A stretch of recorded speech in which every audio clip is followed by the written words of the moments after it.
Welcome once again. This is the Grand Prix Project Podcast, reviewing the British Grand Prix. Actually, it is the Tissot Grand Prix of the United Kingdom. It's not actually the British Grand Prix. But yeah, most people call it the British Grand Prix, but it's actually Grand Prix of the United Kingdom, right? Or the United Kingdom Grand Prix. They're trying not to confuse it with Formula One. Yeah. So it's actually the Grand Prix of the United Kingdom is what MotoGP is. But yeah. With me, your host, Andre. Although I forget the most important part, right? With my co-host, Thanos. Yeah, you're acting like you can't say, like you don't know my name. Why do I always have to introduce myself? Man is a fire starter, right? Man says he's got the Infinity Stones. I have all the Infinity Stones, mate. I'm gonna start throwing moons and planets at people if they talk to me. if they don't talk to me nicely. I mean, I threw a planet at Iron Man and you see how that went. So don't play with me. All right, yeah, let's get into this weekend. So it's 3 poles on the trot for Fabio Quartararo. Fabio Quattararo. Right? That's my guy. And he's that doing is my guy. What I'm taking from right? What I'm taking from that is that as at least Yamaha's finally sorted out their 1-lap pace, right? Yep. So their motorcycle is now a legitimate qualifier. Yep. Right? Because it's 3 different tracks, 3 different conditions. Mm-hmm. So they've got a legitimate qualifier, a 1-lapper. So I wouldn't be surprised if he storms to a couple more pole positions this season. Right? I don't know. I don't think so. Because if you watch the qualifying, before I said that, because the problem Yamaha had last year was, and Fabio said it, once they put the soft tires on, the bike would go nowhere. He had no pace, so he couldn't get that to work. And I believe they're still using the same tires from last year. And they've now, like you said, they've now sorted that out in the last 3 races, because prior to the last 3 races, the qualifying wasn't that great. Sure, he'd make it straight into the final qualifying, which wasn't the case for him last year. Even that he couldn't do. But now he seems to consistently, he's going to be there in the go straight through the final qualifying run. So you're talking about he's always going to be in the top 10, provided he doesn't have an incident in FP2 practice session. But if you go back and you watch the qualifying, Marco's going to put it on pole. Because when Fabio went pole, did his lap, and I think he improved it by about 2.5 tenths. Mark was behind him already. I believe at the end of sector 1, he was almost 1.5 tenths up already. So Mark was on pace to lower, because I believe that's the lap record Fabio set as well. Yeah. What did he do? A 1:57? I believe that's what he did, or I can't remember what he did. But Mark was up behind him on pace to put it on pole, and I think he made a mistake. I believe it's coming out of Cops. I think he made a mistake, and that was pretty much it. Lap over. But either way, Fabio been on pole. Yeah, either way, Fabio turned up again. Because I tweeted out from our account, can he get 3 in a row? And boy, he delivered. And he has a thing on his bike on the dashboard. He writes in marker push. So he's like, that's his motivation. And boy, he did do a lap. And I'm happy for him, because Fabio is one of those guys who I think he's one of he's damn good. He's quick. And I think right now, I remember you asking me. Talent is the second best on the grid. Even ahead of Martin? You put him ahead of Martin? Way ahead of Martin. Damn. I wouldn't say way ahead of Martin, but I'd put him ahead of Pecco. I'd definitely put him ahead of Pecco. I'm going to tell you my whole thing on Martin, right? Martin isn't who people think Martin is, right? I'm going to give you my theory on that, right? I rate Fabio is the second best rider on the grid, right? But even better than Alex. This is why talent-wise, like natural, Quattararo is better than Alex talent-wise. All right. right? Because the thing is, Alex is quite unique, right? But we come to that. But let's go back to the qualifier. This is how I know. This is how I think Fabio would have still gotten on pole, even if Mark didn't make the mistake. Where Mark was up, that's what it was throughout the weekend. Fabio was lethal in the final sector. That's where he was killing everyone. His final sector throughout the whole weekend was crazy. So that's where he was making up all of his time. Because the thing is, if you notice with Silverstone, right? The motorcycle coming out that final corner, if you're close, the motorcycle that could turn the tightest is going to win. Okay. Right, and the Yamaha it's turning now, because if you remember Rins and that Suzuki you could turn that Suzuki in a dime. That's how Mark lost. That's how he beat Mark that year. And funny enough, Mark has only had one Silverstone once in his entire career. Because when people was talking about Qatar, I'm like, y'all haven't seen Silverstone? It's one of his worst tracks. Once, right? It's one of his worst tracks. Was that 2014? However, there's no Silverstone specialist. If you think about it. Yeah, I mean, it's had 11 different winners in the last 11 years. Right. So let's look at it like this, right? So Silverstone, from what I'm gathering and what I'm seeing, right, is also one of those tracks where it's like, it seems like it's like you don't want your motorcycle to be good at Silverstone. Because probably if your motorcycle is too good at Silverstone, it's not going to be good anywhere else. Like, yeah, it's one of them tracks. Like, if you got a great Silverstone motorcycle, you're probably going to struggle a lot of tracks on the rest of the calendar. Don't ask me why. Don't know why. Right? But yeah, Fabio 3 of 3. I think they've built a motorcycle, and from what I'm understanding and what I'm reading, I think the guys over at I think it was, is it Matt Oxley and Peter Baum? I think it was them that mentioned it. Sorry if I got the reference wrong. But yeah, from what I'm understanding, Yamaha hasn't really done anything to the motorcycle. I think Fabio got to a point where he told him just leave it and he'll figure it out. And now he's just, with more time, more lap under his belt, he's just figuring it out and he's getting better. He's starting to understand the motorcycle. Right. And as I said, those 1 laps, the Yamaha got the 1 lap. The Yamaha got the 1 lap, right? And so just before we go over in the race, just to say this. But the thing is, right, with Mark, and I hope he doesn't go down that rabbit hole, right? It's I've always realized that he's gonna go for pole, but I guess he realized that even if I'm not on pole, my motorcycle is fast enough. Right? Because let's face it, that 1 lap is probably the most riskiest thing of the weekend, right? Going for that qualifying lap. Would you agree? Come again? Would you agree that going for that qualifying lap is probably the riskiest thing of the week, the whole entire weekend? Yeah. Right. Because that's when you're going all out. Lowest fuel, grippiest tire, you're hanging it all out. Because you need that result.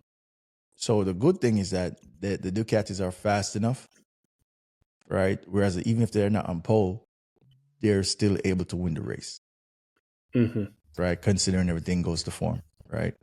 But yeah, we're going to get more into this, right? So that's qualifying. Fabio did his thing, 3 on the trot. Hats off to the guy. Fabio is doing to Yamaha what Mark used to do on Honda. Because who's his teammate again? Is it Jean Mir? No, Alex Rins. Alex Rins, and he ain't doing jack shit on right as well. He's not. So he's even getting outperformed by Jack Miller. So he ain't really doing shit.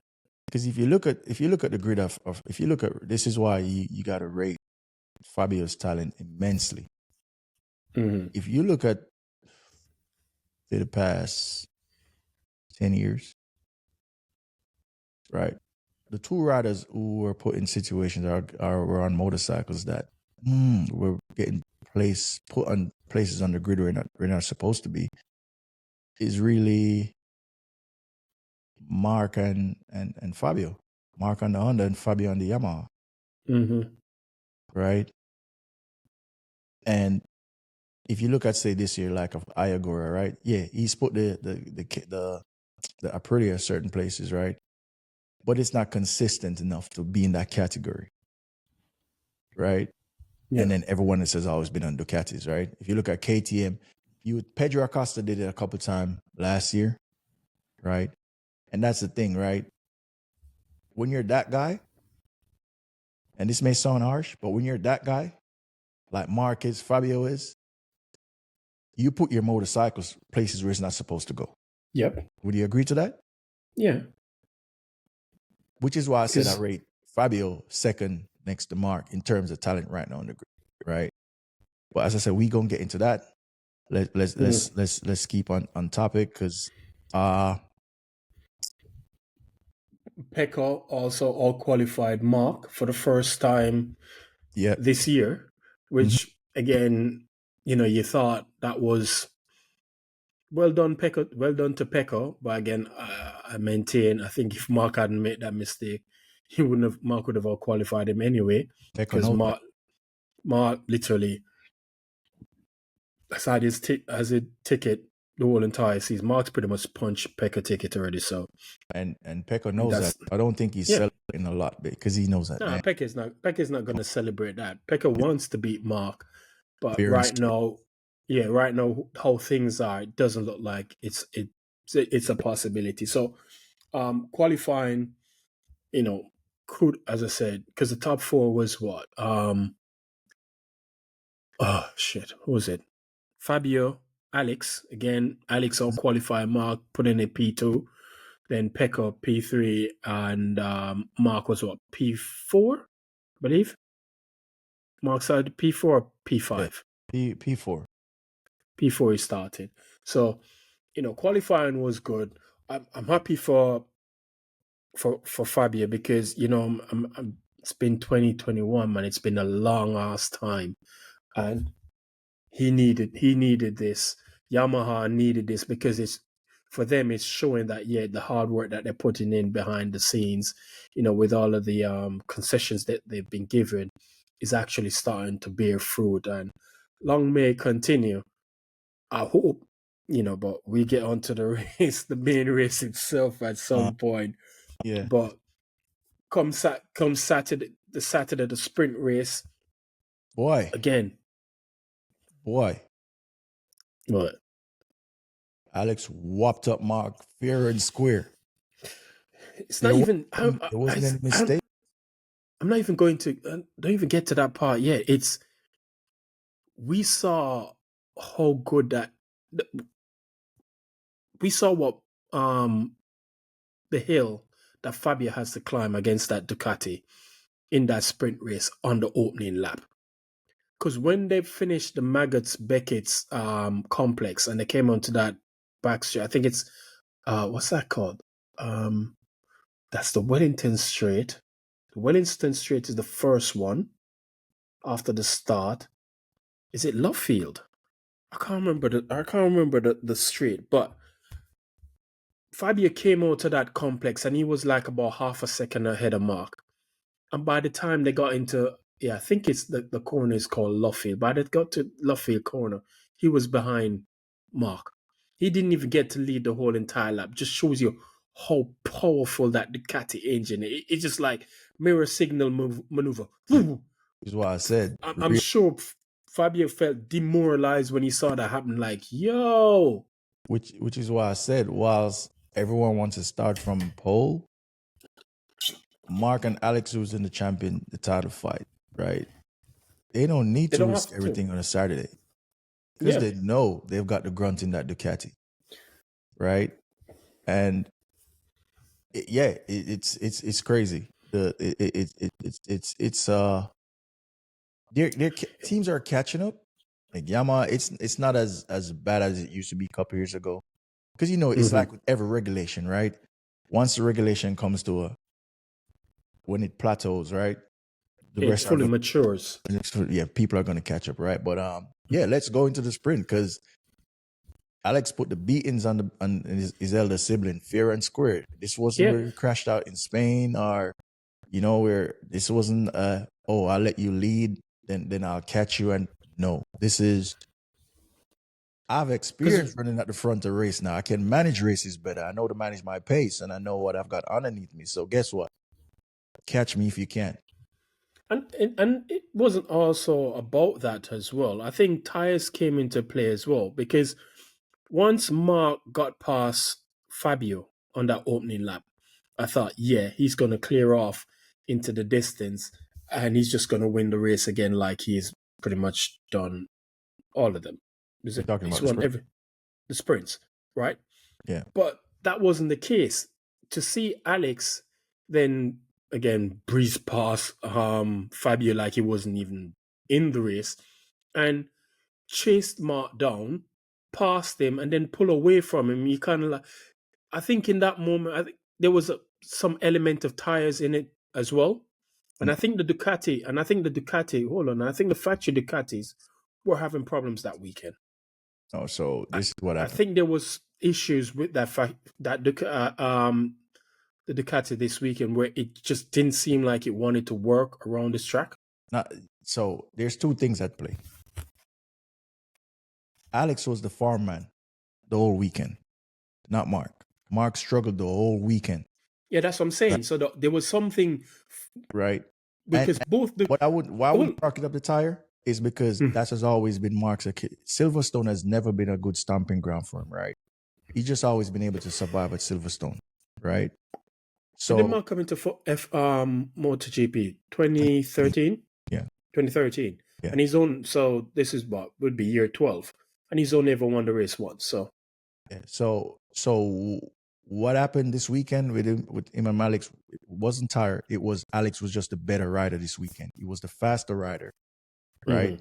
Because if you talk, so is what to that point that you made, right? It happened. It showed on Sunday. Is what you could see is that when it came on to tires, all of them got. When the tire affected one, it affected all of them. So strategy, Alex beat him just on pure. I am faster today. I'm better than you today, right? Yeah. Mark got beat fair and square on Saturday.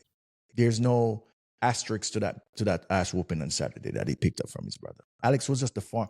Alex was the farm man for the whole weekend up until the crash. So let's segue into the race, into the main race, right? And start that. So Fabio is on pole, right? Alex Marquez got a better start. The problem that caused him to crash, right?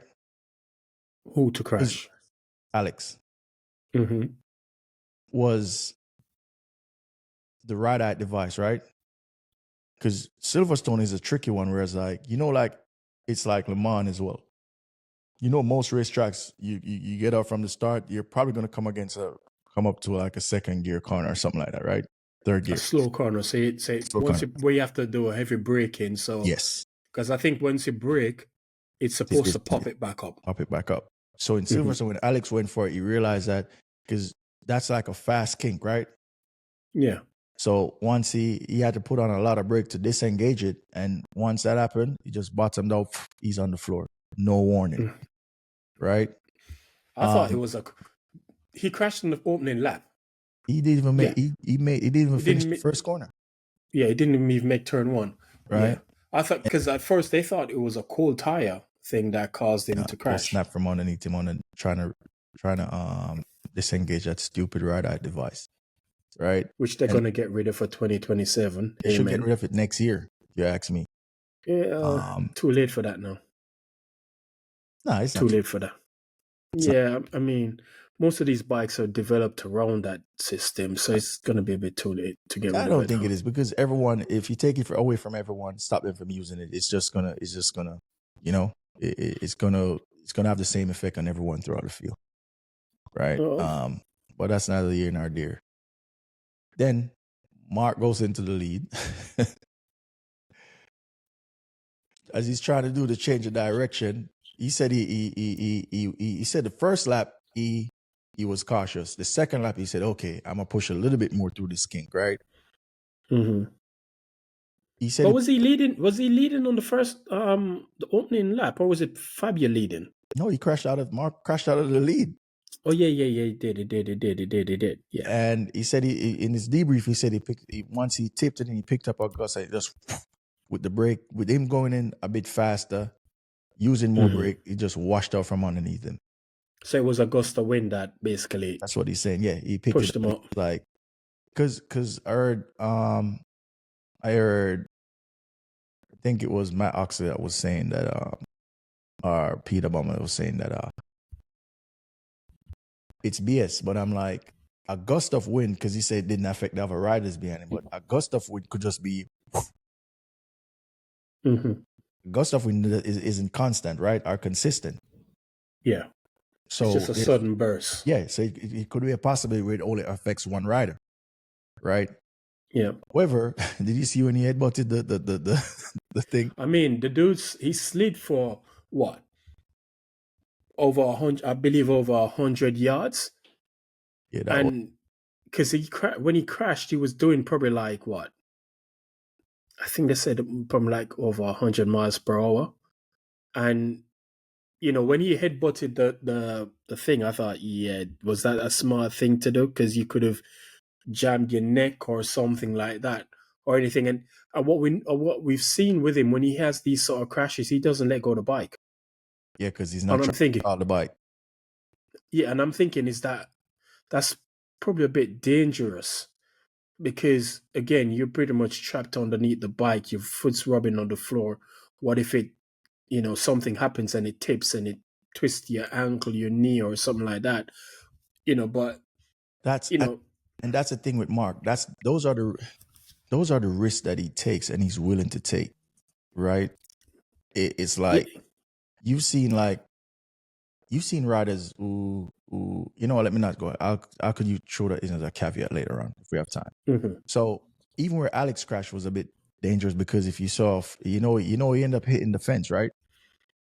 The bike hit the fence. Yeah, I didn't think the fence too. I didn't think Alex hit the fence. Yeah, so he was talking about his debrief. I think he went to the fence too, because now they're saying they need to put gravel there for MotoGP because it's fast, right?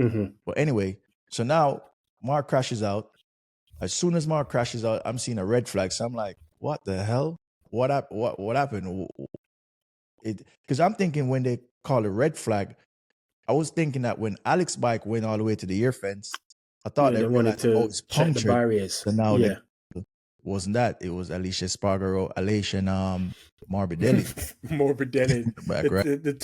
Them two don't like each other. Not one bit, right? So as I see Franco pretty much blaming Alex for it, and Alex tweet basically he just laughed, because if you look at it, Alex's bike basically washed out at the corner, and pretty much what was he supposed to do? He couldn't do anything else. It was a bike by itself that collected Morbidelli. The bike just went gliding. Yeah, because Alex was already off on the floor off the bike when it collected Morbidelli, but you know them two don't like each other anyway. So red flag. So as it was already cleared up, a lot of people didn't understand it as I tweeted out, because I think you had tweeted and you realized what was going on. Yeah, as long as you haven't finished more than 3 laps, it's a full restart, so it's a new race.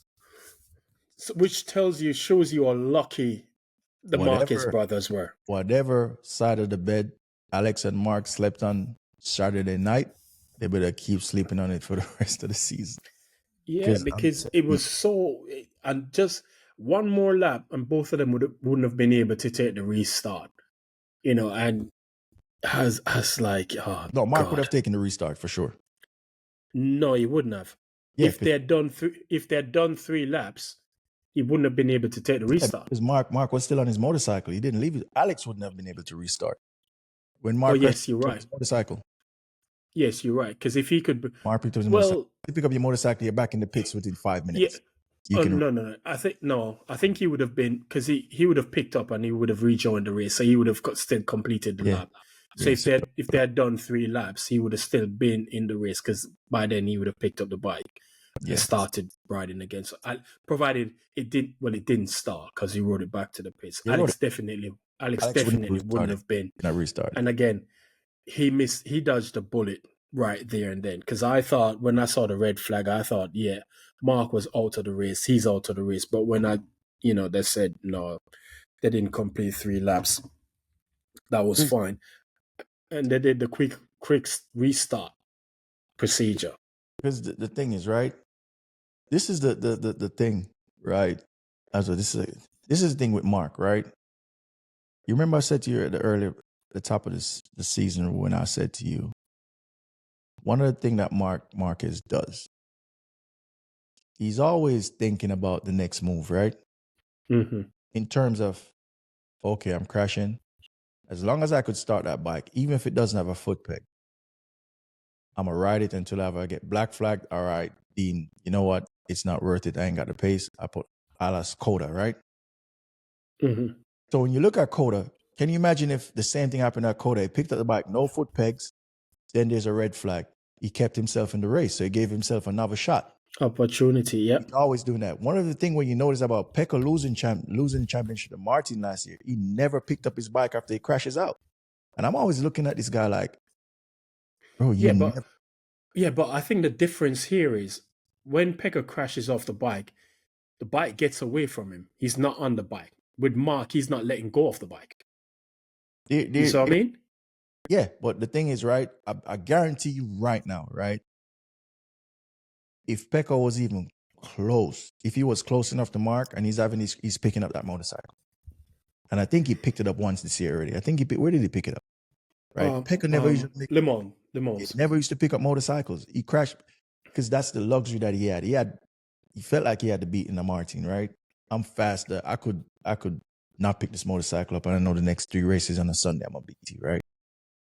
But anyway, the red flag happened. Now we had to restart. Mm-hmm. Right? I think Mark kept his same bike. I'm not sure. No. He changed his bike. Changed. Alex kept the same bike because Alex's bike wasn't as damaged. Alex kept the same bike. Mm-hmm. Right? Now they changed tires. Did they change tires? Because Mark still went back to the same medium. They had tires left. Yeah, but he still went back to the same compound that he originally the soft medium. So this is what I'm learning was it soft medium? Yeah, soft medium, yeah. This is what I'm learning about the tires.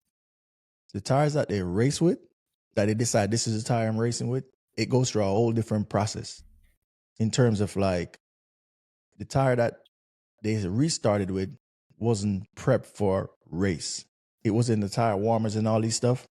But I think from what I'm understanding, the tire that I actually race with, it's treated in a more delicate way throughout the weekend, right? It doesn't go in the tire warmer as much. There's an intricacy to it. I'm gonna have to find the thing that I read that explains it. So even though they were on the same tire combination, it wasn't as prepped for a race. But basically it was still the same compound as before. But it's the same compound but prepped differently.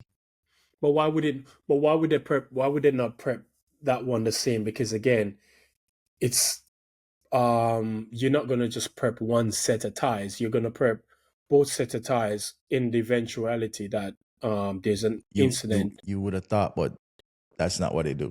They have this one set of tire that this is the race tires because no one is thinking they're going to crash, right? Yeah, but hold on. But they don't. When do they make the decision of what tires they got? They only make that. When do they make the decision? Because what I'm trying to say here is they made the decision Friday. Yeah. So what I'm trying to say here is because you have 2 bikes. Again, you don't know what can happen.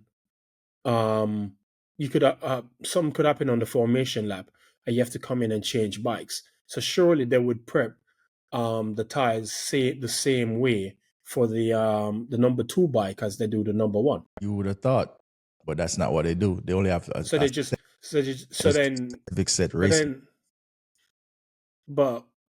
then if there's an incident that you go on the number 2 bike, the tires aren't prepped the same way as the number 1 bike. No, because they have to think about your number 2 bike is never actually the same as your number 1 bike. Um, I don't know. I think it's never the settings will be the same. The settings will be the same, but you just have a one bike that you're more comfortable riding. From what I understand, your number 2 bike usually, even on a good weekend, your number 2 bike probably is gonna have wet setting in it for whatever reason, right? Yeah, but on a weekend like Silverstone, you're not gonna do that. So your number 2 was meant to rain. Silverstone was meant to be a wet weekend. Yeah, but once they realized that wasn't going to be the case, I'm assuming. So now I'm just telling you what I read and what from. I think it was thinking that was explaining it. I need to find it. I'm going to post a clip of it.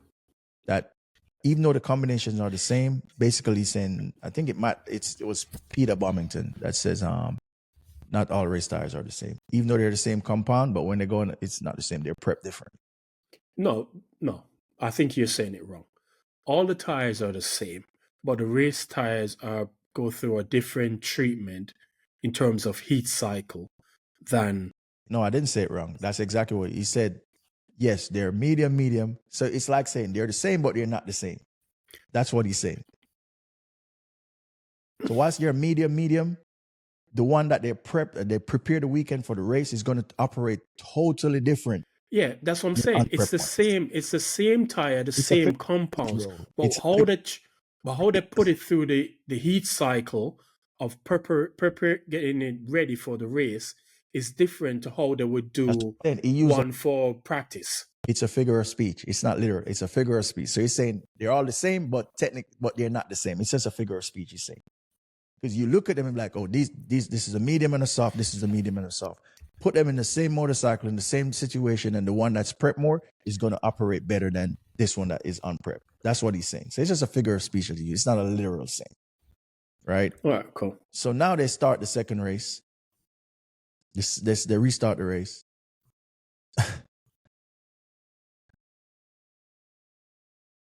Fabio storms off. Pecco finds himself in second place. Mm-hmm. Pecco finds himself in second place. Actually, he found himself in first at the first corner. He was actually leading the race ahead. Yeah, Fabio over. Yeah, where did Fabio overtook him? Mm-hmm. He was in second, but he was in a slow second because Fabio just started to gap him, right? And then gap him. Fabio was gapping everybody. And then, but I'm talking about him being in second. And then Mark is trying to come through. Lo and behold, Mark runs wide. Then I saw another motorcycle in the back. I'm thinking, oh, that's one of the Hondas. Pecco Bagnaia. Both of them run wide. Mm-hmm. He's trying to come back through the field. Down he went. Yeah. And I felt it for him in that moment. Here's the thing is, here's the thing, and what Pecco's been saying. And he said it, Mark is the one that's making the difference on that Ducati because there's something wrong with the Ducati. He said, the front, he's not getting the same feel from the front. He cannot tell whether he's on a soft, medium, or hard tire. Yeah, which is going to be worrying. And that's where his problem is. He doesn't have any feel for the bike. And we've heard people say, why not go back to the GP24? What's the point? What's the point? You know why they can't? Why?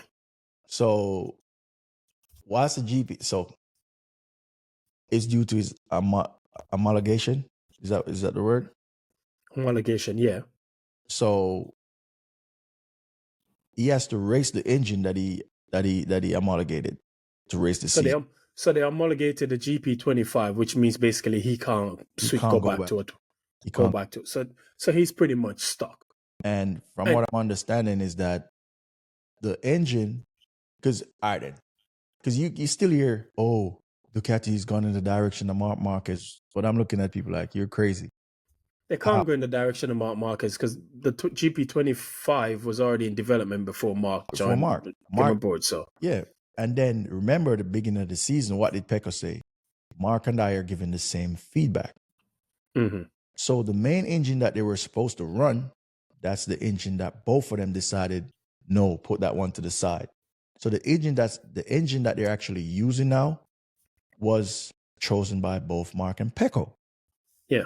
It was not, Ducati going the route of Mark. So just to debunk the foolishness, right? Yeah. But the thing is, it's Pecco's problem is not an engine problem.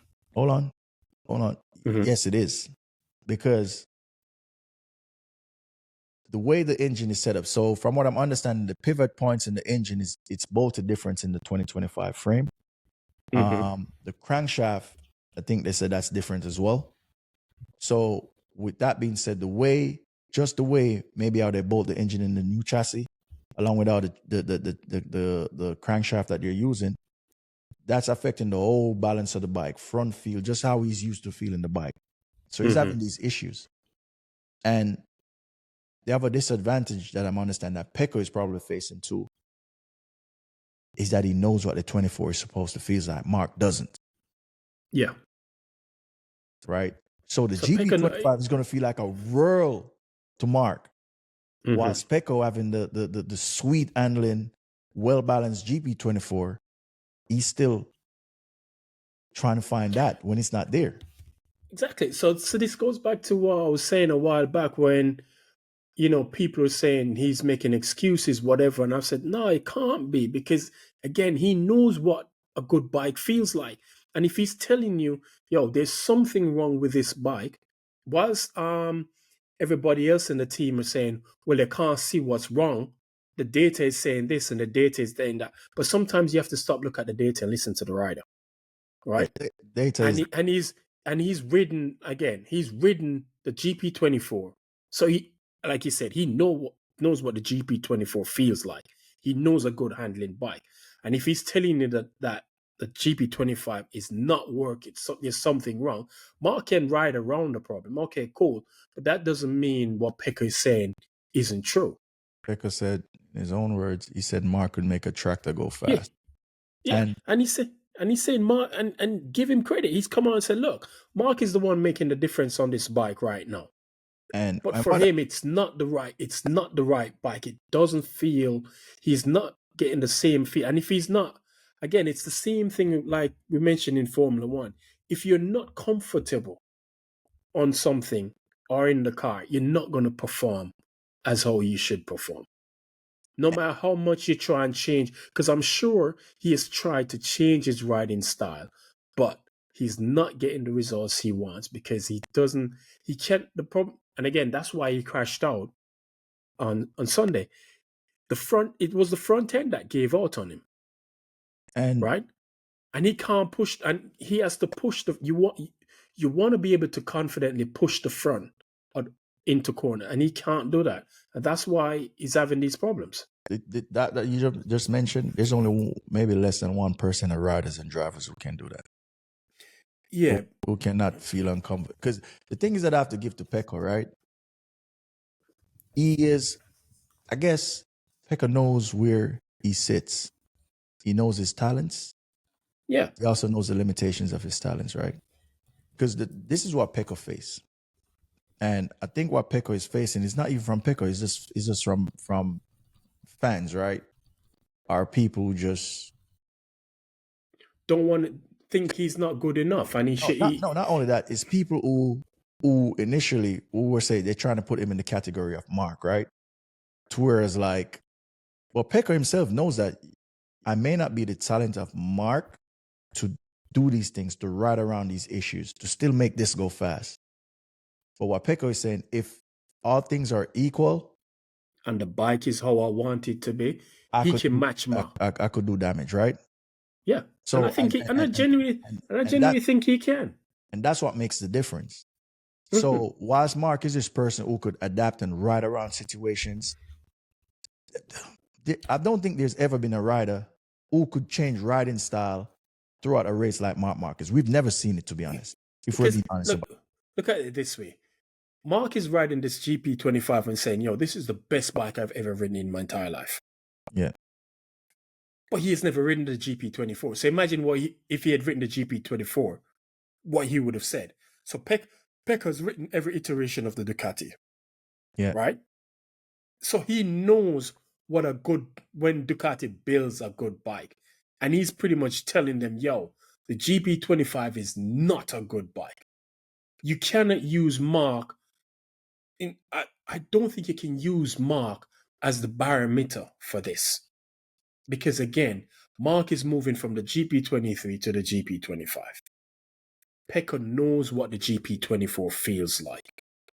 He knows everything. And if he's telling you that the GP25 is not it, there's issues with it, I think it's fair that I think he has earned that right for people to actually kind of like, you know what? Maybe he has a point. Yeah, and the thing is as well, because even with that, Pecco still would have had an issue, right?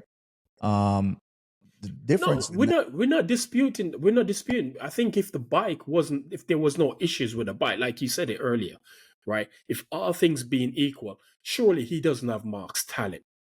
But Pecco is not this bad. I'm not comparing to Mark. I'm talking about even with the Pecco, there's still issues that Pecco needs to fix, even when he had a perfect motorcycle.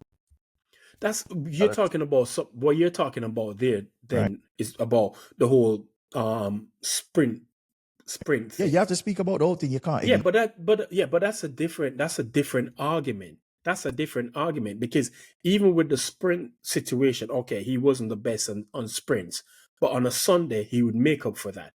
But what you're seeing here is he can't even make up for it on a Sunday. Yeah, so that's what I'm saying. So ultimately, and this is where Pecco, when you talk about Pecco, right, is with a perfect motorcycle as a GP24, he still had certain issues with it, right? So he wasn't even complete on a GP24, if you ask me, right? He was never a complete rider on a GP24, right? But as I said, no, because you can't be complete if you couldn't, if you struggle in the sprint on the best bike MotoGP. Yeah, but again, that was a shorter distance race, and we understand that. But even in those situations, he would still be.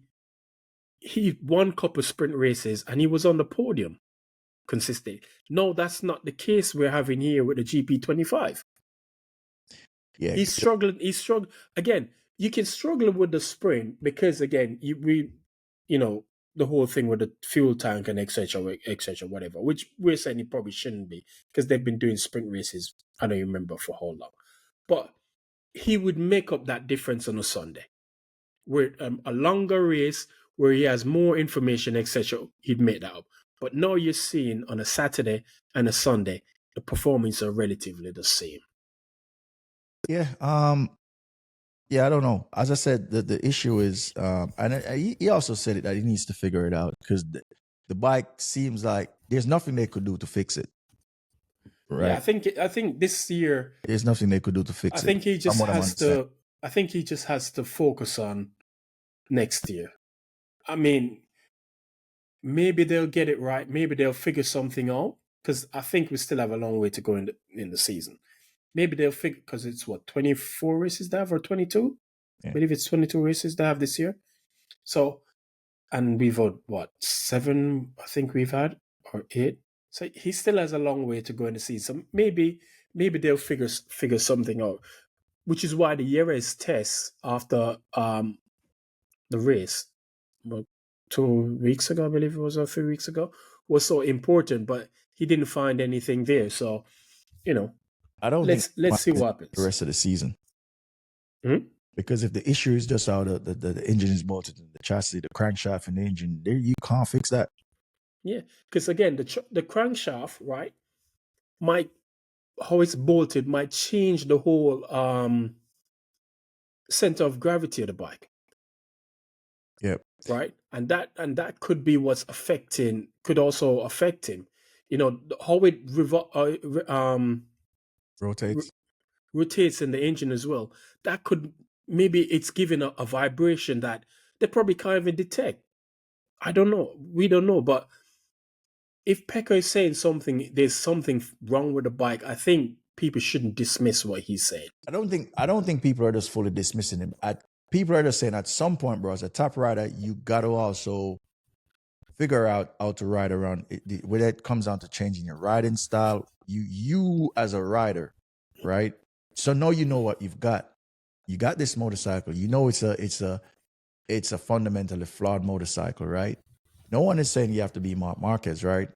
What people are saying is that, hey man, same issue. 3 years you still haven't started out the sprint. Now you're having these issues. At what point do you, as a rider, start to change the way you ride, change the way you do stuff in order to compensate? Even if it's not going to have you win races, but at least make you consistent. Yeah, but here's the question. Who's saying he hasn't changed his riding style? Who's saying he hasn't tried to do things differently, but the outcome is still the same? Because if you look at his crash, he was as surprised as anybody else how he crashed because he wasn't pushing. But the front just washed out on him. It was literally, it just like, he was so surprised at like what happened. When you saw him in the garage, he looked like he was about to cry because he was so surprised. And like, look, I literally don't know what happened. I've ever seen Pecco. Since I've been watching Pecco race, that's the most stone-faced I've ever seen. That's the most I've ever seen. He looked so lost, like, yo, I don't know what happened. I wasn't pushing, and the bike just gave way on him. It did the same. Well, again, in Le Mans, that was a different thing. He pretty much got taken off. But he looked like, and again, Pecco isn't really a crasher. Let's be honest. The most Pecco crashed in a season was it 21? I believe it was on parts of 21 and parts of 22. Was the most he ever crashed out in seasons. He's not a crasher. I feel for him because I wanted him to give Marc a good run. You know what I mean? I didn't expect that he was gonna beat Marc, but I wanted him to show people that, yo, I'm just as good. I'm good. So this idea to think that, you know, it's because of the bike or whatever. I would take good. I wouldn't take just as good. I'll take good. Yeah, exactly. Slip of the tongue. Just to say, look, I am good. I can go toe to toe with Marc. You know what I mean? If he comes out at the end, then he comes out at the end. But at least I know I went to. That's not the case this year, and I feel for him because he can literally say in him he wants that challenge. He's welcomed that challenge.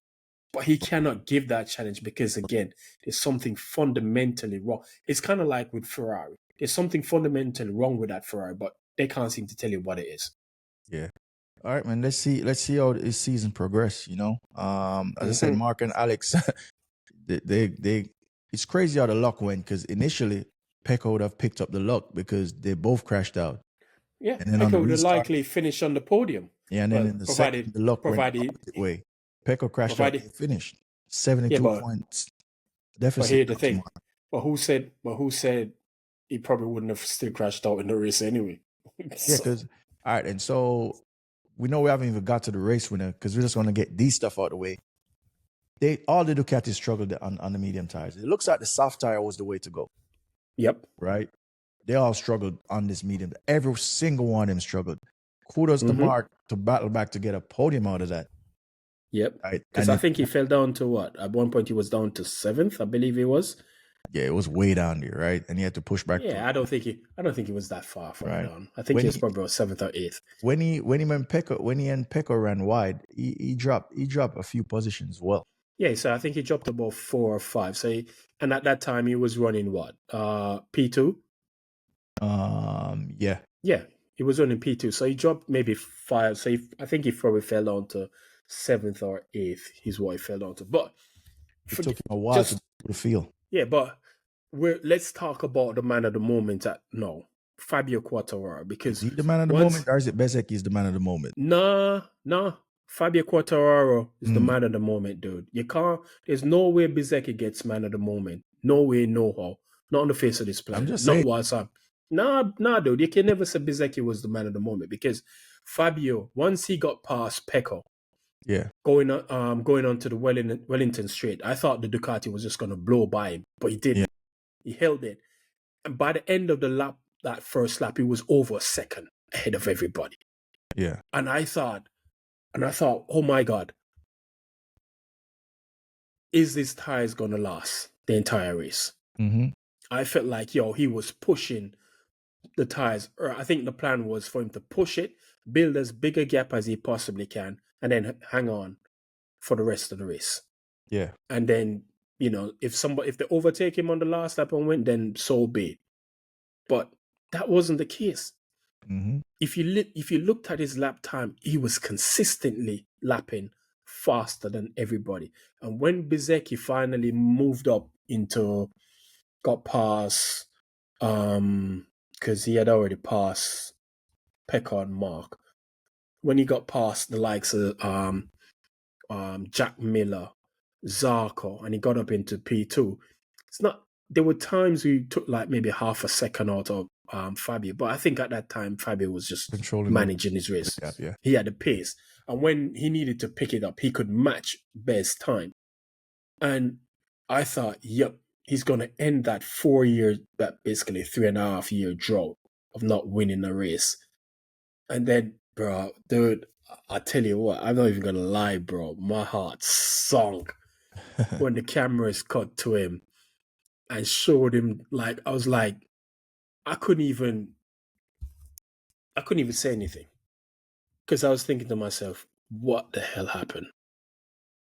How did this happen?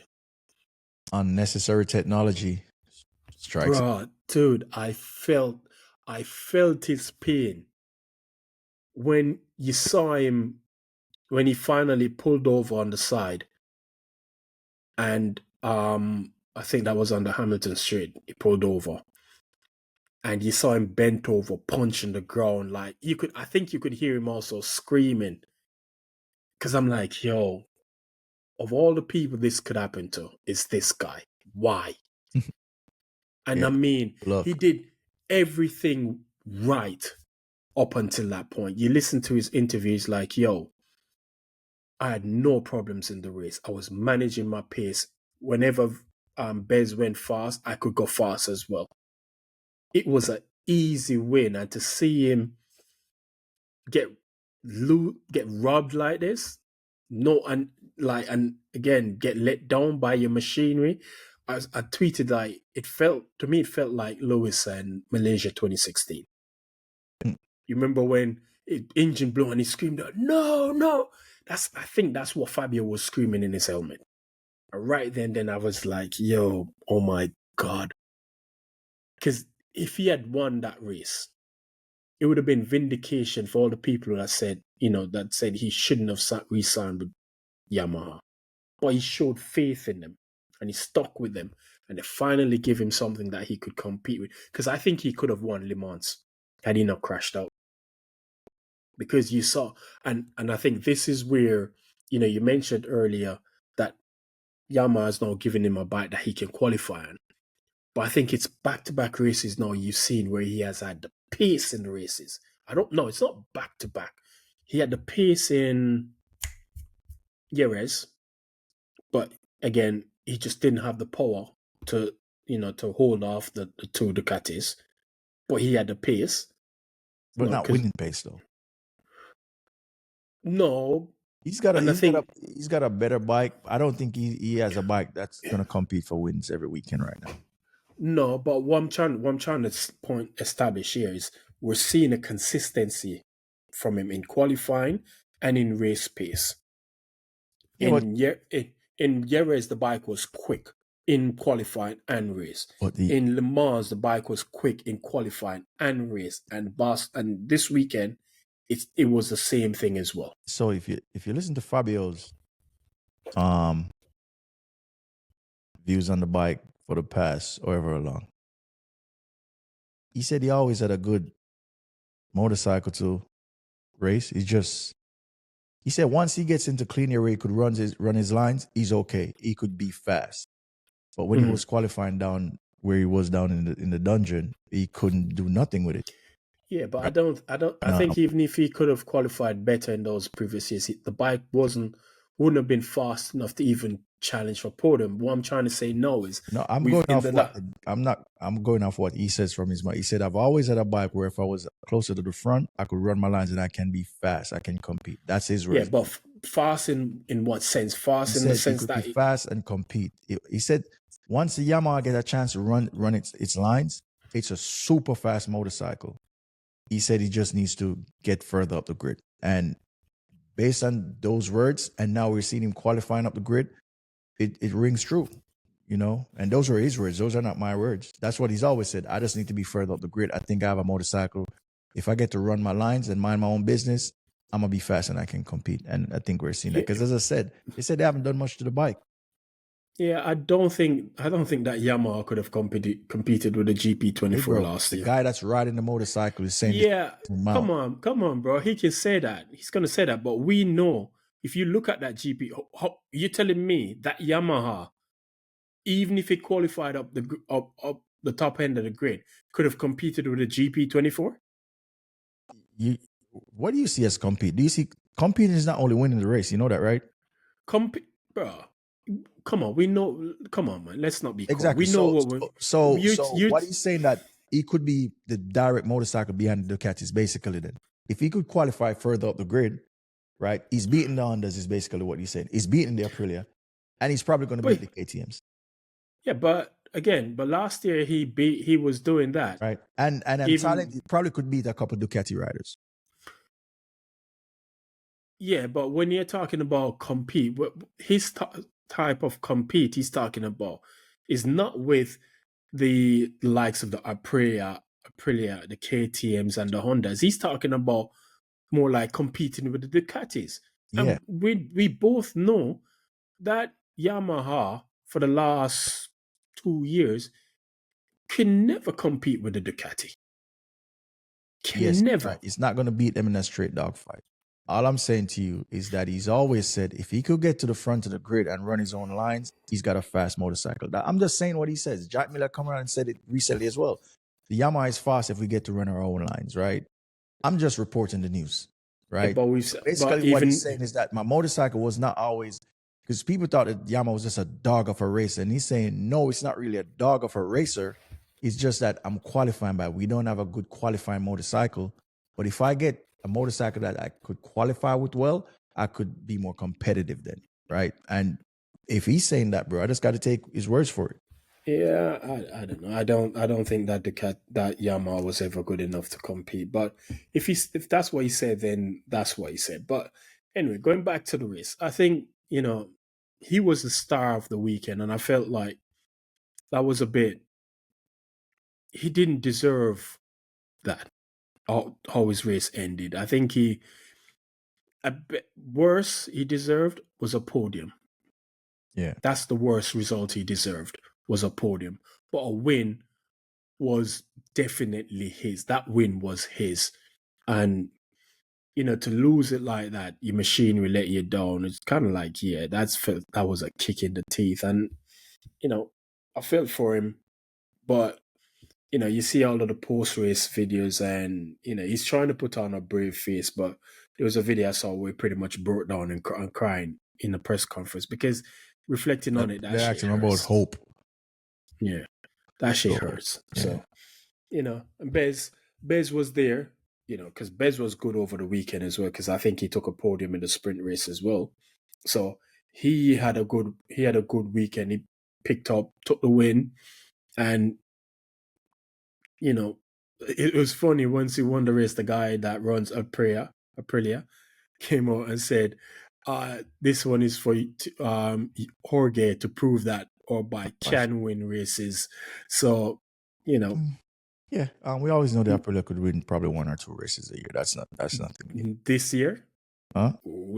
Did we think they could win one this year? Let's be honest. If you look at the history, you're not surprised by Silverstone.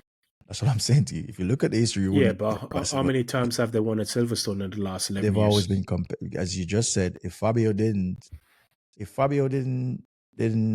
have his issue, it's a second place. And you remember when Maverick chased down Bagnaia a couple of years ago? Where was that? Silverstone. I think Aleix won it. So the Aprilia has always been a good motorcycle at Silverstone. It's always been a competitive motorcycle at Silverstone for the past couple of years. So that's its strat then. Okay, cool, yeah, fair enough. But it's always been competitive. You remember a couple of years ago when Maverick was chasing down Bagnaia? Mm-hmm. Yeah, it was Silverstone. So it's always been a good motorcycle at Silverstone. So I'm not really surprised by that. As you said, Bez was here to pick up the pieces. His first win of the season, his first win for Aprilia. kudos to him. Let's see if he could continue that momentum, see what he does, if he can take over, leadership, really take over leadership of that Aprilia project, and whatever is going on with Martin. Bez just needs to use this time to just establish himself as the guy in Aprilia. Right? Yeah, sure that. He has to prove that if Martin decides that he wants to jump ship, which I don't think he can, because they pretty much told him, yo, you have a 2-year deal with us, you're going to honor that contract. So, 2027, if Bez can carry on, because he's now in the top half of the championship, if I'm not mistaken. So, let's see what he does going forward. Let's see what he does. Yeah, he just needs to take this moment. Just needs to take this moment and just make full use of it whilst Martin is out. Make it a situation where when Martin comes back, he's going to have to work for his position. That's what I'm looking at with the whole Bez situation. Yeah. But does Martin have to work for his position? Because, wouldn't they be given roughly the same spec bike and everything? So Martin would just have to go out there and ride and just prove that, yo, I'm better than him. So yeah, but when I say that, I mean, like, yeah, he just needs to just keep performing, and if he could even stay at Martin, he could turn development in his direction. When I say let him work situation, you know what I'm saying? That's what I'm looking at with that type of situation. Yeah. Right. Cool. Fair enough. Because where is he now? He's not in the. Where is he in the standing? Bezeki? Yeah. Bezeki is, where is he at? Let me tell you where is he at. He's 7th. He's now the lead in Aprilia. There you go. He's right behind Digi and Antonio. Right, he's right behind Digi and Antonio. So yeah, one more to Iagora, get well soon.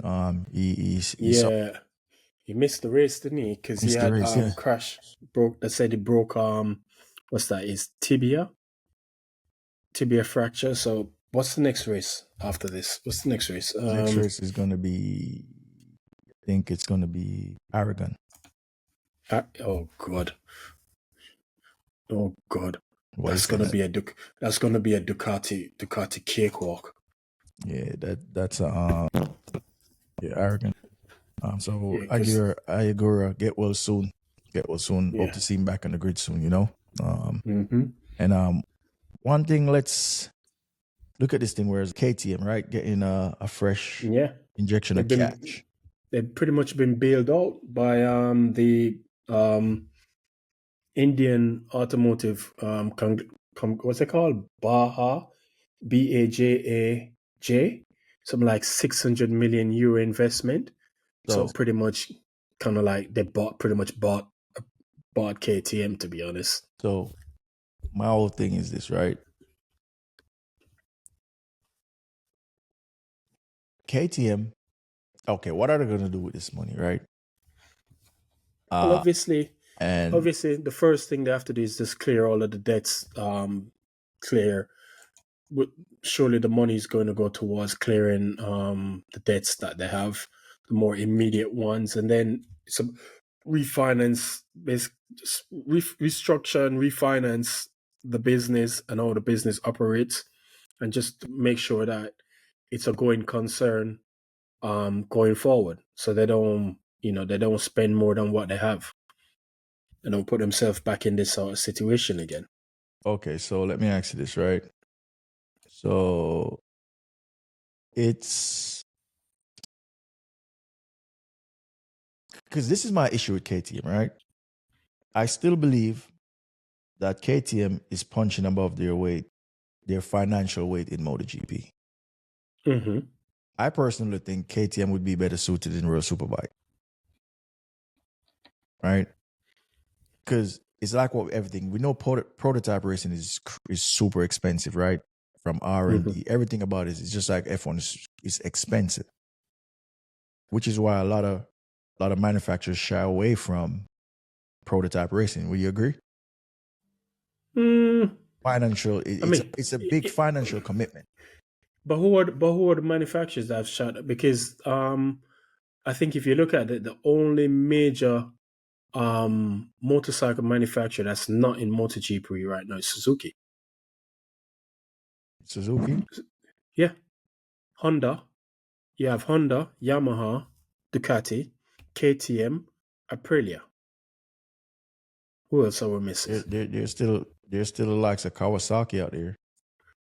Yeah, okay, Kawasaki. Right. You have Kawasaki, and I would agree that BMW has but here's the difference here is BMW doesn't have a history of being in MotoGP or motorbikes. It's only recently they've came into for superbikes. Hold on. Repeat that. BMW doesn't have a history in MotoGP. Neither does KTM. KTM has a more history in not just MotoGP, but the whole entire, not MotoGP itself, but the whole entire MotoGP umbrella, in the sense that they've had they were there in you mean like the lower categories? Yeah, so they have a presence there. BMW has never had that presence at all within the paddock. Yeah. So I wouldn't count BMW as one of them. I'm talking about major motorcycle manufacturers, the ones who've been there. So the ones that are literally missing now is Kawasaki and Suzuki. If you look at because let's be honest, the top four major bike manufacturers in the world are Honda, Yamaha, Suzuki, and Kawasaki. Yeah, but what I'm saying to you now, in modern time when it needs money, I would prefer. I think I guess what I'm saying, BMW probably would have the financial clout to perform in MotoGP and not bankrupt themselves compared to KTM. Yeah, but did KTM bankrupt themselves for MotoGP based on MotoGP? And if you're going to go, and also you have to remember, World Superbike, it's based on, to enter World Superbike, you have to have a road bike that you have manufactured a certain amount of before you can enter World Superbike. So you're going to my direction. For the fact that KTM wants to compete in MotoGP, and they don't even have a road going like Superbike, it's crazy to me. Well, again, it's not a case of they have road going bikes, but that doesn't say they have to have but just look at it, bro. You could go at a MotoGP race and you could look at a Ducati, even if it's a prototype. You could say, "Let me go have a V4S." Even in your mind, you're saying, "Yeah, that looks like a GP bike," right? You could go to the Yamaha store and get an M1, and you say that looks like a R1. You could say that looks like. What does KTM have that someone is going to go watch a race and say, "I like that KTM bike"? What are they going to go to purchase? Well, I mean, KTM does somewhat have a super bike. They don't. Yeah, they do. They used to. Yeah, but okay. They did in years. Yeah, but they did. But again, to say they should go again, they don't face the same problem going into World Superbike. It's no different. It's not like World Superbike is okay. The World Superbike budget is probably maybe 30 or 40% of a MotoGP budget. But I don't see why you say they shouldn't be in MotoGP. Because of the expense. I don't think KTM, right? Because what I'm looking at, if a company like say Suzuki, right? As you said, it's one of the top four, right? Mm-hmm. So if they could say, you know what, let's pack up and leave, even after winning a championship, because of finances, let's reshuffle some stuff. Maybe they come back, maybe not, because we've seen them come and go. I just always personally think that KTM in prototype racing is just punching above their weight, and it probably put them in where the situation they're in, or helped to put them there. The fact that even if it's not that, the fact that they're looking at their books, they must have seen the red flags that there's a money issue. You have no business in MotoGP at that point. Do a Suzuki, go figure it out, get your finances together, and come into the sport healthy. But why did Suzuki leave MotoGP? because It of was. financial. Because they said when they packed up and left the last time after winning the championship with Mir, I think the COVID thing was taking effect, and they had to look at their finances, and they felt like, you know what, this is no longer financially viable for us. So let's take a step back. Even after winning the championship, if you was gonna ask me, I would have rather Suzuki stuck around having a championship rather than, because the KTM project is a failure. How? In what sense? How you define failure? Because they've won races, haven't they? Yeah, but when KTM came in the sport, right? And KTM was a team, when you listen to all, obviously what you offer and what you get is two different things, right? But even though they've won a few races here and there, if you're looking at the KTM project and the way they came in, you'd have classed it as a failure. I don't think so. Yes. KTM came in here, probably thought they would have won a championship already. I don't think that's the case. Yes, if you follow KTM as a company, bro, you realize that when KTM came to MotoGP, right, they won't think they were going to go like 10 years without winning the championship. Yeah, but KTM's only been in MotoGP since 2017. Yeah, so they're 8 years going on. They're 2 years away from 10 years. But how long did it take Ducati to win the championship? Huh? How long did it take Ducati to win the championship? It took Ducati years. Okay, so why would it be different for KTM? Because when I always say to you, when you got to go back and listen to when they were coming to MotoGP. If you ask anyone in the MotoGP sphere and they ask KTM project, especially now, it's not like they're making progress. It's a failure. The project is a failure. They're going backwards. I could see, you know where I would call it success? If they were edging and closer to the front, right? Every year they're edging. They're going backwards. The project is a failure. KTM, right now, though, I see it as no business in motor. They could stay in 125, do their thing down there, but I don't think that they have the financial might, bro, to sustain. That's why I asked, what are they going to do with this money? What are their plans?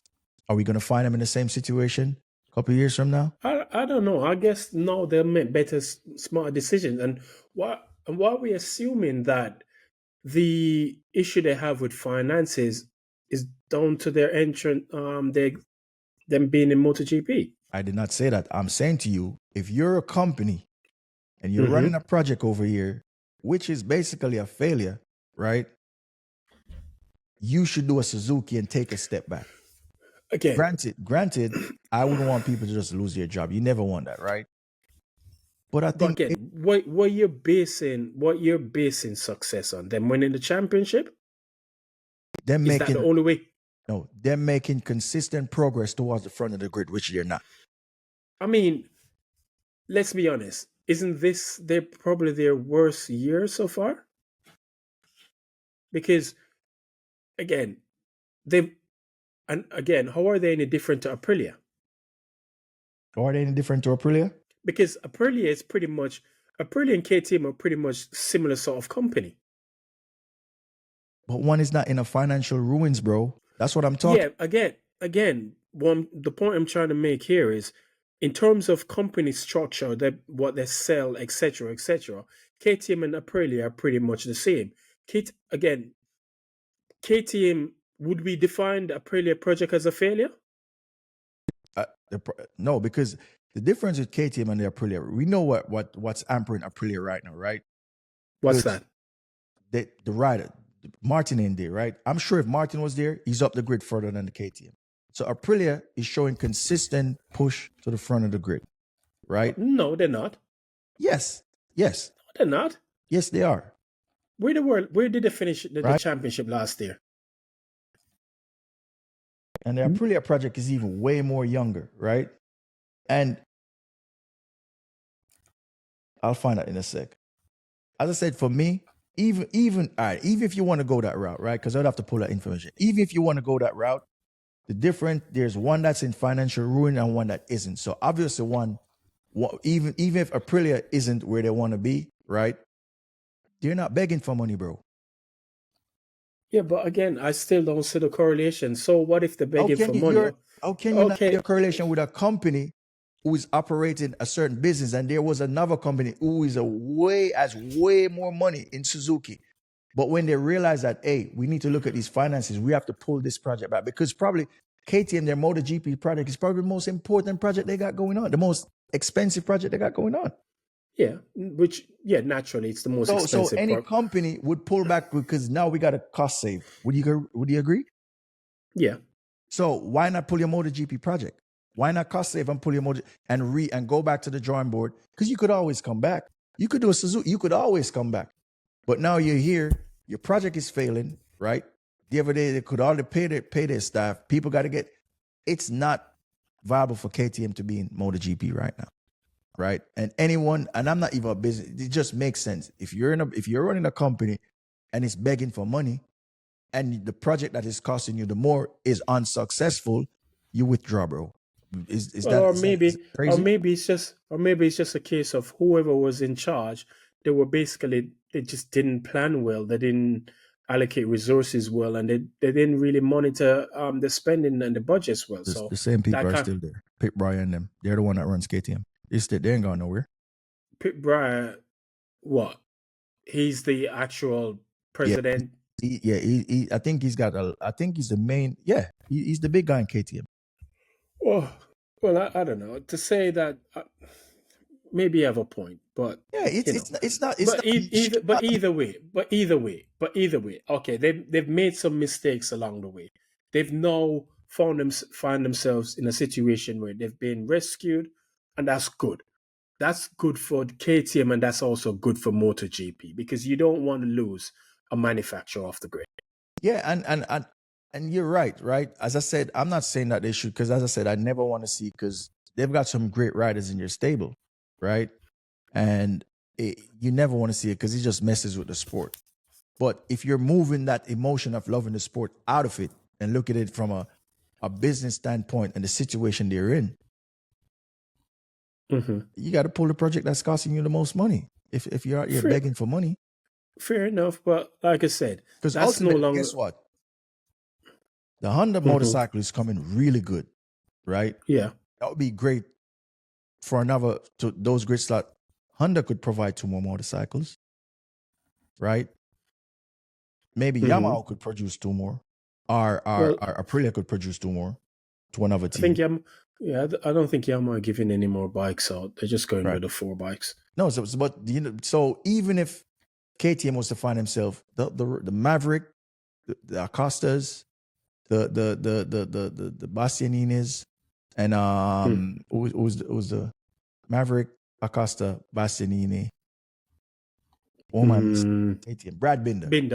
Binder, yeah, they'll be all right, because there's a lot of riders on that are on great motorcycles that, let's face it, ain't it? Yeah. I guess we're gonna wrap on that. Yeah, it was a good weekend of racing in the United Kingdom. The Moto2 race was good. Good if it depends on who you're rooting for. If you're rooting for Bez, definitely a good race weekend. If you're rooting for the likes of Bez, Mark, and Alex, good weekend. But if you're a Pecco or a Fabio fan, no, it was terrible. If you're a race fan, it's a good race weekend. If you're a race fan, it was a good weekend of racing. You talk about Moto2 was a dogfight. David Alonso is finally coming to the fore. Well, he's got 3rd. I mean, Aaron can it cost him that win, to be honest, and cost himself a podium. Right. So David Alonso, he's finally figuring it out, because I told you he had some injuries coming into the season. That's why he wasn't performing up to his optimum level. Right. So I think he's fully fit now. He's arrived. He's doing his thing, and Jose Antonio Rueda becomes the 3rd rider in Moto3 to win from the back of the grid. Yep, I mean, I watched that race, and he should have won that race, to be honest. Because what's that boy's name? What's his name? The one that Mark Timo Killers. Man, yeah, because he should have won that race. Because didn't he finish second? Finish second. Experience. Yeah, experience. 3rd race. Raider showed him his experience and just let him run wide, and basically did the undercut and just. He's the 3rd person to do that in Moto3 history. You know the Mark did it. other two? Mark did it. I know someone else did it. Mark didn't ride Moto3. Yeah, but Mark did it Mark rode 125. 125, yeah. Yeah, but he did it. Mark said, because there was a clip Mark talking about, and he said he did it. Yeah, if they had said he did category, yeah, but they said Moto3 specifically. There's only 3 riders. 6.5 doesn't the other. So Mark did it in in 125. Shit. I watched that race. And Mark also told you it wasn't a full grid. So he even said that he was like, yeah, most of them crashed out. The other 2 is Brad Binder and Pedro Acosta. When Pedro actually won from the pit lane. Yeah. I remember that race. Yeah. That was in Moto3. Yeah, so it was a good weekend. It was a good race weekend. The Moto3 race was good. Moto2, which is usually boring, was actually great. It was a dog fight, so I enjoyed that one. And then MotoGP just threw the chaos with the red flag. The Marquez brothers crashing out. No luck to getting all the luck, and Pecco losing and Fabio losing all the luck. Like, it was just one of them crazy weekends. And I think the happiest person leaving that weekend is Mark. Of course. Because all of that happened to him, and he increased his lead in the championship. Yeah, to 72 points now. Well, that's over Pecco, but over Alex, it's now 24. 24. He came in at 19. Yeah, because he finished third. Where did Alex finish? Alex finished 5th. Yeah, at Morbidelli. So it was Morbidelli, Alex. Yeah, finished 5th. So bad. So, and again, it's probably the worst weekend for Ducati, because let's be honest, no one prior. I didn't think any team was going to beat them. And now they almost lost the streak of podiums. They lost the streak of wins in Le Mans. They almost lost the streak of podiums. Mark salvaged that. Well, Morbidelli, one of them would end up. If Fabio didn't crash, he would have ended the streak. Yeah, it would have definitely ended the streak. So, yeah. But when's the next? You said the next race is in Aragon Aragon. Next weekend. No. Next weekend, the 6th to the 8th of June. Yeah, that's probably going to be another. That's probably going to be a Mark win, because he won there last year, didn't he? Yep, but you also have to throw in a wild card in it. Who? His brother. He goes well at Aragon too. Yeah, but he goes well. And as I said, now we're seeing where the fact that he beat his brother on pure pace, even though it was a sprint. He's getting more confident. What I'm seeing, the more he's at the front, the more confident he's getting. I think he's starting to believe, right, that I can do this. Even if at the end he falls short. Even it doesn't matter if they're brothers. You and I are brothers, right? But if we're competing, I'm gonna be like, I'm so okay, cool. You're gonna have belief, right? Even if I'm the dominant one, you're gonna have belief. You're not just here to be like, okay, I'm going to let my brother win his 9th championship. What? So I think the more Alex stays at the front, he's getting more confident. His confidence is building. It's building. Now that he beat Mark on straight raw pace in the sprint, now in his mind, he's like, well, he crashed out in Spain. Now his goal is probably, I'm going to try and beat you over a full race distance on a raw pace. So he's getting more confident. So let's see how that works out. So, yeah, you got to put him in the mix in Aragon, because he goes well at Aragon. He put the Honda on the podium in Aragon. Fair enough. But I think it's probably going to be another Ducati whitewash anyway.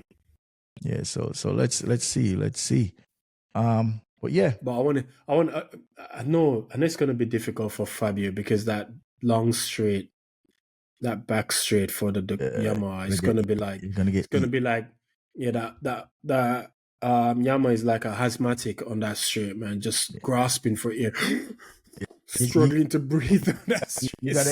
You gotta enter that straight 3 seconds ahead after Ducatis, bro.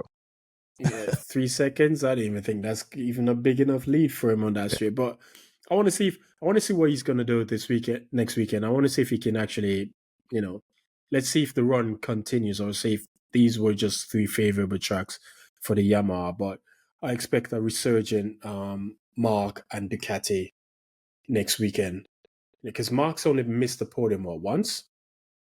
When he's finished the race? When he's finished the race, once. Where was it? Yeah. Where did he crash off? And Spain. Jerez. Yeah. Yeah. Yeah. So yeah, let's see what we got going on. You know, we still got some race. Got a lot of season to go. Yeah, I mean, what is it? How many races they have this year? 22 races. So we have what? 9, was it 5, was it 1, 2, 3, 4, 5, 6, 7. So we still have 15 more races to go. It will be fun. Hopefully, I want to say, hopefully Pecco can find some confidence in that Ducati, which probably going to be difficult for him to do, and show a little bit more than what he's showing, because I think Pecco is definitely better than what we're seeing right now. And look, I'm not really a Pecco fan, you know that, but I try and be as objective as I possibly can at times, and I think Pecco deserves some respect, and I don't think people respect him, gives him the respect that I think he deserves, because they felt like, his success on that Ducati wasn't I'd say it wasn't earned. I'd say they felt like, because he had the best bike, it was like given to him or something, but he still had to go out there and ride it. He helped develop that Ducati to where it is now. So, give him some respect, man. It's kind of like the situation with Max Verstappen. You don't have to be a fan of him to give him a bit of respect. Yeah, Max is a bit different to Pecco. Yeah, but same difference in the sense that you don't have to be a fan of somebody to actually give them a bit of respect and recognize that, you know what? Yeah. People respect Pecco. It's just that there's just certain things, right? Whereas like you're just like, well, he's a 2-time, but it's like he's not up here, he's down here with certain other riders, right? I think that's just what and look, which makes sense. He's not an alien, but there's only one. There's not a lot of those out there. Yeah, exactly. He's not an alien, but he's not a bad rider. It is. Yeah, there's not a lot of those out here. There's not a lot of aliens. So give him some respect. All the aliens, there's only one living alien, right? But let's see if we get active alien. One active alien, I should say, right? Yeah. And yeah, but Pecco, it's just that I know why people are looking at him, but as I said, I'm not surprised because there's only probably less than 1% of riders who could do the stuff that the aliens do, right? Mm-hmm. And not even all the aliens could do it, right? When you talk about riders who can ride around certain problems, there's probably 3. Name them. In the modern era. Since Valentine, I'm not even going back all the way to doing in them. It's probably only 3. Mark, Casey, and Oils.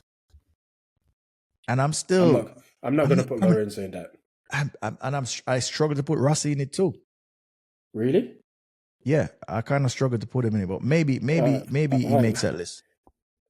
Here's why Rossi makes that list easily. Rossi jumped off the championship winning RC211V. Went over to Yamaha his first year, won back-to-back championships. Yeah, but you still got to remember that Yamaha, it wasn't a bad bike. It's just that Biaggi just wasn't good enough to put him to a championship. I don't know. Same situation with Dovizioso. Because if you talk about the Ducati, Dovizioso is the one that brought the Ducati to where it's at. Pecco just brought it over the hill. Fair enough. Because we've seen this situation where you have a good motor, but they just don't have the rider to make that final step. Dovid did the donkey work. Pecco brought it to the championship, right? And Max Biaggi was on the Yamaha before Valley, right? Max Biaggi and I believe Malcolm Melanger as well. Right. So Yamaha had a good motorcycle. They just didn't have the riders to, and then Valley came with his talent and just push it over the hump, right? Him and Jeremy Burgess. Yeah, so it's just. But hey, before we go, shout out to Johan Zarco, man, is sitting 5th in the championship. Yep, on a Honda. Shout out to Johan Zarco. On a satellite Honda at that. So a satellite. Yeah, let's not do that. What? It's a satellite Honda. The Honda that Johan Zarco, the Honda that Johan Zarco is currently on is the equivalent of the Ducati that Martin won championship on. Whatever. Yeah, full spec, full support. That's what Johan Zarco is on. So okay, but he's doing his thing. So if you had a choice between Johan Zarco or Joan Mir, who are you taking? Between Johan Zarco and Joan Mir? I'll probably take Joan Mir. Okay. Just for his upside. Okay. Cool. Right, I'll probably say him, but is Johan Zarco doing a phenomenal? Johan Zarco is doing the best. Ooh. He's the best. He's the best Honda rider. You realize he picked up 45 out of 50 points over the past 2 races, right? 2 races. Yeah. He's there. And he's only a point. He's only a point behind Franco Morbidelli. Yeah, and right. Frank is on the all-conquering Ducatis. And 27 points behind Pecco. What's he on? He's on 99. Pecco is on what? 124. Who are you talking about? Zarco's on 97. 97, yeah. Pecco on 124. If Pecco crashes again, man. If Pecco crashes again next year, but I ain't praying for that. Pecco would be all right. Yeah, Pecco. The thing is, all right, Pecco job right now, if he can't figure out the motorcycle to get it to where it could be super, Pecco job is to at least stay in the top 3. He's going to stay in the top 3. Right. That's his job, to stay in the top 3. The only way he doesn't stay in the top 3 is unless he crashes. So. All right. Well, yeah. And again, remember I said to you, the only way Marquez loses this championship is if he crashes. How many races has he's crashed? He crashed in Jerez. So he's crashed at Kota, crashed in Jerez, crashed on Sunday here, got lucky to get back in the race. And we're seeing him now crashing in practice sessions as well. Yeah, because just saying. Because the thing is, from what I'm hearing from the pros who are in the paddock, is that the problem he's facing is, even Pecco got their own issues, right? Is that he's not getting any warning. He doesn't know where the limit of the Ducati is still yet, and also, I mean, if you're crashing off it, should that not tell you where the limit is? Right. No, because with Honda, you used to get warnings. That's why I used to be able to save these crazy saves, right? The Ducati doesn't give that warning because from what I'm understanding is that the Ducati, it has to be ridden in a certain way. And the moment you deviate from how the Ducati is supposed to be ridden and go back in his Honda habits, that's when he's probably likely going to bin it. Because they said the Ducati should be ridden in a certain way, whereas like you gotta keep it in that window. The moment you decide you're gonna ride a Ducati on Ducati like, you're gonna find yourself in problems. Okay, then so if the Ducati has to be ridden in a certain way, so then the issues Pecco are having, there you go. That means Pecco can't ride that bike in the way it should be ridden because of the issues he's currently experiencing. Yeah, no one is not saying that, but ultimately you still gotta find a way to ride around some aspects of it. Yeah, and I think that's where the longer this goes on, is the more you're gonna hear his stock price get called into question. Well, right. Let's wait and see. That I think that's what's gonna affect him the most. His stock price is gonna get called into consideration because it's always gonna be, well, you couldn't ride a bike that isn't perfect. You know that saying, right? Yeah, well, again, but if people are saying the Ducati has to be ridden in a specific way, that means the Ducati has to be perfect. Right. But his teammate is proving otherwise. So his teammate is able to ride it in the way he is supposed to be ridden, but Pecco can't on the GP25. Yeah, on the GP25 supposed to be ridden. Yeah, but Pecco can't because obviously there's there's issues there that and you know, the fact that, because you hear the talk around is that he's around some aspects of it. Yeah, and but that's and I think that's where the longer this goes on, is the more you're gonna hear his stock price get called into question. Well, right. let's wait and see. That I think that's what's gonna affect him the most. His stock price is gonna get called into consideration, because it's always gonna be, well, you couldn't ride a bike that isn't perfect. You know that saying, right? Yeah, well, again, but if Ducati, if people are saying that Ducati has to be ridden in a specific way, that means the Ducati has to be perfect, right? But his teammate is proving otherwise. So his teammate is able to ride it in the way he is supposed to be ridden, but Pecco can't, because on the GP25. Yeah, on the GP25 supposed to be ridden. Yeah, but Pecco can't, because obviously there's issues there that and you know, the fact that, because you hear the talk around is that he's been under Ducati forever, this, that, and the third. But as I said, I'm not surprised by none of this, because, as I said, I don't expect. Mark is a once in a generation type of talent, so I'm not expecting Pecco to do what Mark does on a motorcycle. Yeah, and I think Pecco knows that. That hey, I'm not at Mark's talent level, but I am talented, right? And I think it's just people outside noise is trying to make it seem like Pecco is that level. You know what I'm saying? And then that's where the noise comes in, because Pecco knows. He knows that he's not at that level. I don't think people outside have ever put Pecco and Mark in the same category. I don't Trust think me, people that dislike Mark does. Yeah, well, and that's where you get the issue. If you're really just like a true racing fan, despite who you support, and you could say, hey, this is the level, right? This is my guy, but I know he's not as good as that guy, right? Just like Alex Marquez. You know, I've always rated Alex Marquez highly, but I could admit that he's not at the talent of, say, a naturally talented rider as a Fabio Quartararo. I could say that loud, right? Mm-hmm. So you know, another episode of the Grand Prix Project, Grand Prix of the United Kingdom. The British Grand Prix. I don't know to come with this nonsense, but the Grand Prix of the United Kingdom. Bezzecchi took the win. Heartbreak for Fabio Quattararo, Francesco Bagnaia, and all the luck went in the basket of the Marquez brothers. Is that a fair assessment? Yep. Unlucky to my guy, rider of the weekend, star of the weekend, champion of the weekend, Fabio Quattararo. We will be back. El Diablo will rise again. And I swear to you, when El Diablo gets that bike right, your boy Mark is in trouble. Probably over qualifying, but not over race. Over a race. Once El Diablo gets that bike, your boy is in trouble. That's all I'm going to say. That's how I'm going to end it. But they operate in two different playing fields, bro. Like I said, let's stop. Once El Diablo gets the bike, because El Diablo was spanking him this weekend. And, you know what we talk about every time I say we're going to wrap? It's funny you said that, right? You remember what we were talking about in F2, the timing's got to be right? Mm-hmm.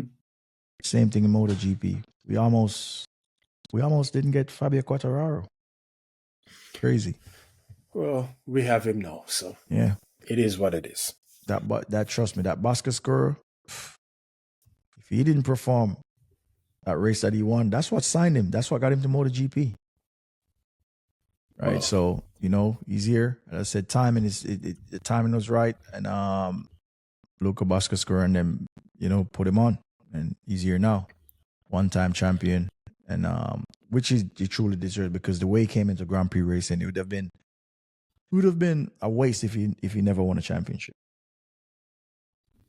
Probably a Quattararo. So he's here. Right. He's here, and he's here to stay. And he's going to give your boy problems once we get the best rider on the grid. We could all agree to that. Even above Martin. Even when Martin is fit. So, yeah, let's wrap on that. Once again, this has been the Grand Prix Project Podcast. What Grand Prix is it, bro? British Grand Prix.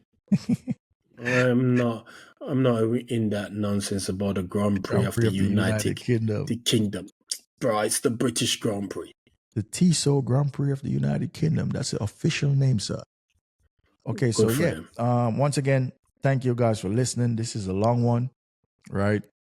It was a lot to cover over the whole weekend. So, yeah, you want to follow us, you can follow us at the GP Project Pod and X, aka Twitter, aka X, right? You could go follow us on Instagram, right? Our Instagram is the Grand Prix Project Podcast. We also have a secondary account, which is the Grand Prix Project Pod, right? So you could go follow us in there. You could subscribe, give us your opinion. We're always open for engagement, always open for conversation when it comes onto this motorsport thing, right? This is what we do. This is what we love. We've been watching motorsports from early 90s? Yep. Yeah, I think I started 95 is when I started. 94, 95. The first two names that I ever heard in motorsport, both MotoGP. The first name that I heard in F1, the two first names I heard in F1 was Schumacher and Damon Hill. And the first name I ever heard in MotoGP when I switched my TV on that Saturday afternoon was Mick Doohan, and I never looked back. I don't even know where mine started, but either way, I'm here. I got in, and I'm here, and I'm a lifer. Yep. So that's what we do. So yeah, please follow us on YouTube. It's going to be the Grand Prix Project Podcast, right? So you could check us out on YouTube. We steadily releasing some videos and clips and all that, shorts on YouTube. So we'd appreciate your views. Subscribe, like. All feedback are welcome. Be it good or bad, we'll take it on board because it's the only way we're going to improve. All right. So we'll discuss next time the Pecco Bagnaia Ducati exit rumors. There's some rumors out there, but we'll discuss that. All right. So this has been the Grand Prix Project Podcast. Thank y'all.